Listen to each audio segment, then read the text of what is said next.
ಮಾತಾಡೋದು ಆ ಥರ ಎಲ್ಲ ಮಾಡ್ತಾರೆ, ಗೊತ್ತಾಯ್ತಾ? ನಾನು ಒಂಚೂರು ಹ್ಞೂ ಅಂತ ಏನು ಹೇಳ್ದೆ, ಬರೀ ಹಾಡು ಇಟ್ಕೊಳ್ಳೋದು ನಿಮ್ದೊಂದೇ ಕ್ಲಾಸ್ಗೆ. ನಾನು ಯಾವುದೋ ಕ್ಲಾಸಿಗೆ ಬಂದಿದ್ದೆ ಅಲ್ವಾ, ಕ್ಲಾಸಲ್ಲೂ ಗಲಾಟೆ ಮಾಡಲಿಲ್ಲ ನಿನ್ನೆಲ್ಲ, ಜಾಣ್ ಮಕ್ಕಳು. ನಾನೇನು ಸ್ಟೋರಿ ಹೇಳಿದ್ರೆ ಎಷ್ಟು ಚೆನ್ನಾಗಿ ಕೇಳಿದ್ವಿ. ಹಿಂಗೆ ನಡ್ಕೋಬೇಕು. 10th ಮುಗಿಸೋವರೆಗೂ ನೀವು ಇಲ್ಲಿಗೆ ಬಂದರೆ ದೇವಸ್ಥಾನಕ್ಕೆ ಬಂದಿದ್ದೀನಿ ಅಂತ ಕೂತ್ಕೊಂಡು ಕಲಿಬೇಕು. ಎಷ್ಟೊಂದು ಜನ ನನ್ನ ಹತ್ರ ಬರ್ತಾರೆ, ಯಾವುದು ಭಗವದ್ಗೀತೆ ಕಲೀಲಿಕ್ಕೆ.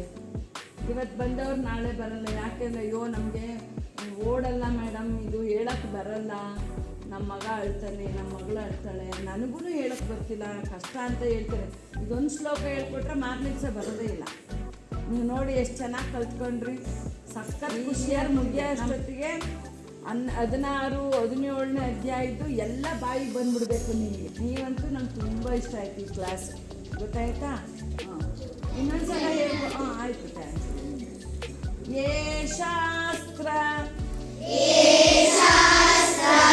ವಿಧಿ ಮುತ್ಸೃಜ್ಯ ಕಷ್ಟ ಇದೆ.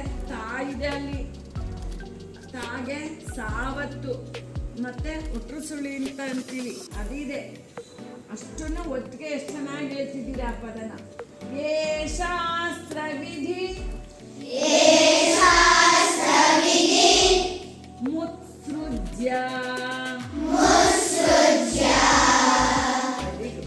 ಯಜಂತೆ ಭಗವತಾ ನಾರಾಯಣೇನ ಸ್ವಯಂ. ಈ ಥರ ಬರಬೇಕು, ಗೊತ್ತಾಯ್ತಾ? ಹೇಳಿ.